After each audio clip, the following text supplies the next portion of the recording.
हमारे मंदिर हैं, चर्च पे ईसाइयों का हक है, मस्जिद पे मुसलमानों का हक है, लेकिन मंदिरों पे सरकारों का हक है। क्यों हक है भाई? के भी 2 से ज्यादा बच्चे होते हैं, उनका वोटिंग राइट्स यानी मतदान का अधिकार समाप्त कर देना चाहिए। मंदिरों का पैसा आता है वो हिंदुओं का है, उससे हिंदू अपने गुरुकुल बनाए, उससे हिंदू अपनी शिक्षा पे लगाए, उससे एक पूरी की पूरी जो जनरेशन है वो ऐसी हम लगाएं कि जो शिक्षा के साथ साथ संस्कृति, जो हमारे संस्कार हैं, वो भी उनमें डाले जाए। भले ही ऊपर टॉप लेवल पर भ्रष्टाचार कम हुआ हो, लेकिन नीचे अभी भी लोग इस पर पीड़ित हैं। पंजाब जो सबसे उन्नत राज्य था, वहां पर आप देखें किस तरह क्रिश्चियन मिशनरियां उनको लालच देती हैं कि आपका कनाडा का वीजा लगवा दिया जाएगा, आपका ब्रिटेन का, अमेरिका का वीजा लगवा दिया जाएगा। संवाद, खुला मंच, खुली बहस।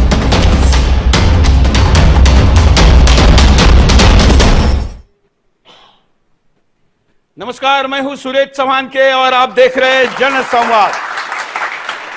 सुदर्शन के आपके अपने इस जन संवाद में, जिसमें देश की सरकार क्या निर्णय करे ये देश की जनता बताती है, और खास करके राष्ट्रवादी विचारों की सरकार कैसी चले, देश कैसा चले, ये देशभक्त तय करे। इसलिए हम जनता के संवाद का एक कार्यक्रम आयोजित करते हैं, और इस मंच पर अब तक जो चर्चा हुई है उसके काफी एजेंडे सरकारों ने पूरे भी किए।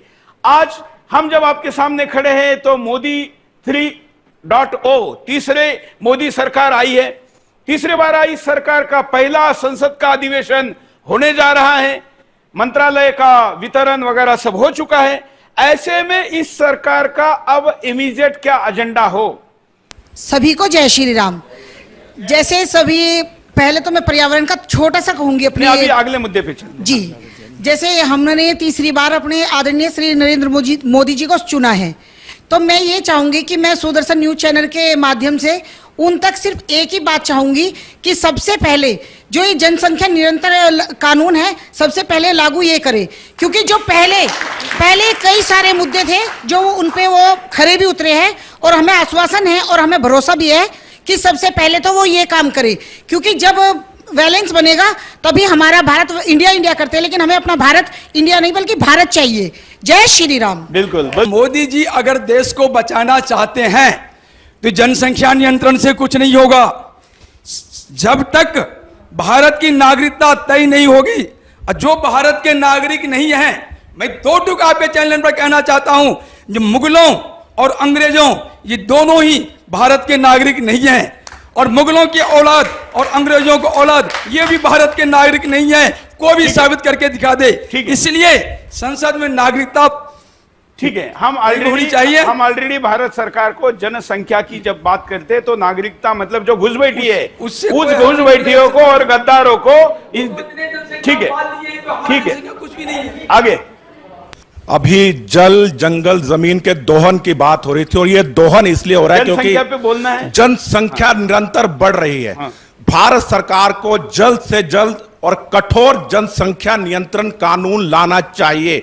जो व्यक्ति इस नियम का पालन नहीं करता है, खास तौर से क्योंकि हम लोगों ने हमारे दो का एक टॉपिक पकड़ लिया और उस पर चल पड़े, लेकिन जो संप्रदाय विशेष के लोग हैं, मैं खुलकर कहूंगा, वो आज भी हम 5 हमारे 45 की राह पर चल रहे हैं, और ऐसा कठोर जनसंख्या नियंत्रण कानून आना चाहिए।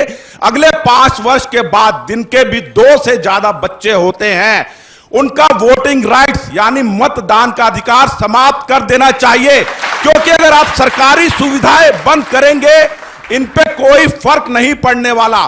कोई कारपेंटर है, कोई पेंटर है, कोई ड्राइवर है, यानी कोई सब्जी मंडी है, कोई आड़ती है, जब तक ठीक है। हाँ, शॉर्ट में 1 मिनट से उधर लेना, इधर लेना। हाँ, दीजिए जल्दी। सुदर्शन चैनल का बहुत बहुत धन्यवाद, जो ऐसे विषयों पर हमेशा ही अपनी आवाज़ प्रखर रूप से रखता है। भारत के यशस्वी प्रधानमंत्री जी से ये निवेदन है कि ऐसी तो 300 योजनाएं हमारे टैक्स के पैसे से हमारे देश में रहकर उन निकम्मे हरामखोरों को दी जा रही है, जो ना तो देश की बात करते हैं, ना हमारे धर्म का सम्मान करते हैं, ना हमारी यात्राओं का सम्मान करते हैं, ना हमारी गौ का सम्मान करते हैं, ना हमारी बेटियों का सम्मान करते हैं। उन पर 300 योजनाओं के माध्यम से इस भारत के हिंदुओं के टैक्स को, पैसे को लुटाया जा रहा है। सबसे पहले तो वो बंद किया जाए, जिसकी वजह से आज भारत के अंदर आईएएस, आईपीएस, आईआरएस बनकर हमारे भारत के सत्ता पर राज करने वाले हैं, इसकी डेमोक्रेसी को चेंज करते हैं। और कई जगहों पर अखबारों में भी आया है, समाचारों के माध्यम से भी आया है कि कई जगहों पर न्यायाधीशों ने, पुलिस अफसरों ने अपने समाज के, मुस्लिम समाज के व्यक्ति को यह कहा है कि तू ऐसा कर जाता, मैं देख लेता बाकी। यानी कि उनकी जो घिनौनी मानसिकता है। अभी उत्तर प्रदेश के एक जिले के अंदर 100 का 100% वोट उनको दिया, उनको घर भी दिए, लेकिन वहां से निकल के क्या आया कि मोदी जी को वहां पर एक वोट नहीं मिला। अगर इतना होने के बावजूद भी पसमादाओं के लिए प्यार उमड़ रहा है और हिंदुओं को इग्नोर किया जा रहा है, तो सबसे पहले इस नीति पर काम किया जाए। और जितने भी आयोग सरकार के चल रहे हैं उसमें हजारों की तादाद में नौकरियां निकली हुई हैं, उनमें हिंदुओं को क्यों नहीं लगाया जा रहा, अपने हिंदुओं को? जबकि आप देखिए मोदी सरकार ने घर दिए, रोजगार दिए, आईआरएस, आईपीएस सब बना रही है, और कांग्रेस ने आज तक मुसलमानों को टायर पंचर और जूस की रेडी और फल की रेडी से आगे नहीं बढ़ने दिया, लेकिन वो फिर भी उनके वफादार है। तो यहां पर आज सरकार को चिंता और चिंतन के साथ साथ उसके ऊपर मैं इसको और आसान तरीके से कहूंगा, क्योंकि कॉन्स्टिट्यूशन है, लोग कहेंगे कि ये तो भेदभाव की बात बोल रहे। हाँ, जय श्री राम। मैं ये कहना चाहता हूं कि जितने भी अभी मुद्दे उठाए हैं अपनी अपनी जगह सारे सही हैं, लेकिन कहीं ना कहीं हमें यह देखना होगा कि इसकी जड़ क्या है। और जड़ यह है कि धीरे धीरे जब अंग्रेजों का शासन था तो उन्होंने हमारे जितने भी गुरुकुल थे जो शिक्षा के माध्यम थे उन्हें खत्म कर दिया और अपना एक कानून ले आए और अपनी ही शिक्षा को उन्होंने आगे बढ़ाया।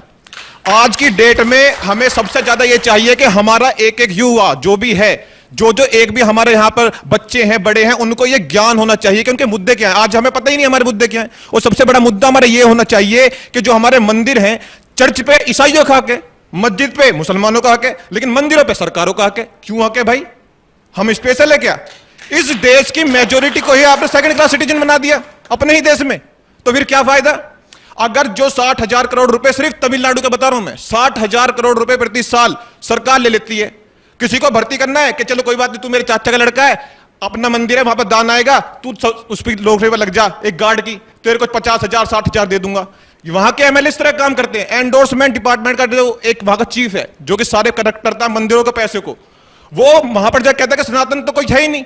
भाई तू सनातन से ही पैसे लेते हो, वहां के मंदिरों से पैसे लेते हो, और फिर तुम उसे ही जाके कहते हो कि सनातन को मिट जाना चाहिए। कैसी व्यवस्था है ये? इसलिए सबसे बड़ा मुद्दा हमारा यह होना चाहिए कि जो भी मंदिरों का पैसा आता है वो हिंदुओं का है, उससे हिंदू अपने गुरुकुल बनाए, उससे हिंदू अपनी शिक्षा पर लगाए, उससे एक पूरी की पूरी जो जनरेशन है वो ऐसी हम लगाएं कि जो शिक्षा के साथ साथ संस्कृति, जो हमारे संस्कार हैं, वो भी उनमें डाले जाए। वरना आईआईटी करके तो एक बंदा जो है ओसामा बिन लादेन ही बन जाता है, और एक आईआईटी करके और पढ़ लिख के हमारा जो है एक जवान, एक जो इंजीनियर है उस तरह का भी बन जाता है जो देश का नाम रोशन करता है। इसलिए सबसे पहले आईआईटी वाले मुख्यमंत्री भी बनते हैं और लोगों को उल्लू बनाते हैं। तो मैं जन जन से यहाँ पे सबसे आपसे सिर्फ आखिरी बात कहूंगा सर, जन जन से सिर्फ एक ही आग्रह है कि मैं अकेला नहीं हूं, आप सबको सरकारों के कानों तक ये बात पहुंचानी पड़ेगी कि हमारे मंदिरों को स्वतंत्र करें। आप ये नहीं कह सकते कि भाई मैं अकेला खड़ा हूं यहाँ पे। आप सबको अपने अपने स्तर पे जो भी कैसा भी हो सकता है, अपने जो भाजपा के लीडर हैं, जो भी लीडर है, जो आप हिंदूवादी सरकार अपने आपको बताती है, तो उनसे कहो कि भाई हिंदूवादी सरकार जब बनना, जब हमारे हिंदू जो मंदिर है उनको तुम स्वतंत्र कर दोगे। जय श्री राम। बिल्कुल बिल्कुल। तो मंदिरों की सरकारों से मुक्ति ये बहुत महत्वपूर्ण एजेंडा है और इस पर काम की आवश्यकता है। हाँ, अभी हमारे बड़े भैया ने मणिपुर समस्या की बात करी। हमें गौर करना चाहिए कि मणिपुर की समस्या क्यों है। सबसे बड़ा कारण है धर्मांतरण का। आज पूर्वोत्तर के 9 राज्य हैं जहां पर 7 राज्यों में हिंदू अल्पसंख्यक हो चुका है, क्योंकि वहां पर बड़े पैमाने पर क्रिश्चियन मिशनरियां धर्मांतरण की आड़ में धर्म परिवर्तन कर रही है, और यह पैसा आ रहा है जॉर्ज सोरस के माध्यम से। और देश में बैठे हुए कुछ ऐसे गद्दार हैं, हर्ष मंदर और इंदिरा जयसिंह, जो यहां पर फंडिंग करती है। हवाला के दौरान पैसा यहां पर आता है। सबसे पहले जो हमारी गुप्तचर एजेंसी है उनको पता करना चाहिए कि हवाला का पैसा हमारे यहां पर भारत में कैसा आता है। पंजाब जो सबसे उन्नत राज्य था, वहां पर आप देखिए किस तरह क्रिश्चियन मिशनरियां उनको लालच देती है कि आपका कनाडा का वीजा लगवा दिया जाएगा, आपका ब्रिटेन का, अमेरिका का वीजा लगवा दिया जाएगा, आप क्रिश्चियन बन जाइए, कनाडा आओ, बीबी भी वहां दे देंगे। तो इतना जहां लालच दिया जाता है, वहां पर जो हमारे गुरुओं का स्थान है पंजाब, आज वो ईसाइयों का स्थान बन गया है। और इसलिए आज के इस जनसंवाद में हम यहीं पर रुकते हैं। अगले सप्ताह फिर मिलेंगे नए मुद्दे के साथ। नमस्कार, जय श्री राम।